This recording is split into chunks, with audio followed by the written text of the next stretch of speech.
उन्हाळ्याची मजा फक्त आंब्याचा रस खाण्यात नसतो, तर त्यासोबत कुरडई, पापड, चकल्या ह्या सगळ्या गोष्टींसोबत असं एक परफेक्ट कॉम्बिनेशन असायला पाहिजे. तर आमच्या घरी तर हे पदार्थ रेडी झालेले आहेत. चला दाखवते काय काय आणलं आहे ते.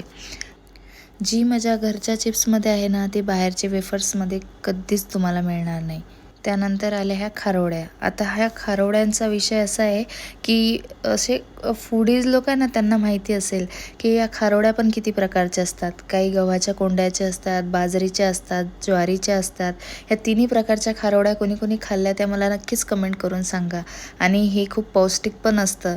आणि याला आता तुम्ही म्हणणार ही कशी तळती आहे, तर याला खूप कमी फ्लेमवरच तळावं लागतं, कारण ते जळून जातं. कोंडा असतो ना तो गव्हाचा. तर अशा प्रकारे मी ते तळून दाखवते. आता विषय येतो कुरडईचा. कुरडई कशी असली पाहिजे? अगदी पांढरी शुभ्र अशी सॉफ्ट आणि टम्म अशी फुगणारी, तरच त्याला परफेक्ट कुरडई म्हणतात. तर तसा तो आपला परफेक्ट कुरडईचा प्रकार आपल्याकडे आलेला आहे. आता येते आपली चकली. आता चकलीबद्दल तर जितकं बोलावं तितकं कमीच आहे. त्यामुळे मी तुम्हाला डायरेक्ट दाखवते खाऊन कशा लागतात ते. जर तुम्हाला एक टेस्ट करायचं असेल तर नक्की ऑर्डर करा.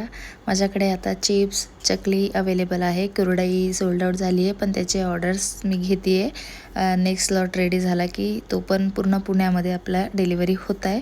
अगदी छोट्या छोट्या बॅचेसमध्ये आम्ही ह्या सगळे प्रोडक्ट बनवतो, कारण क्वालिटी मटेरियल कस्टमरपर्यंत जाणं गरजेचं आहे. तुमच्या ऑर्डर प्लेस करा, त्यानुसार तुम्हाला फ्रेश बनवून देण्यात येईल. आता फक्त 1 ते 1.5 महिना आहे.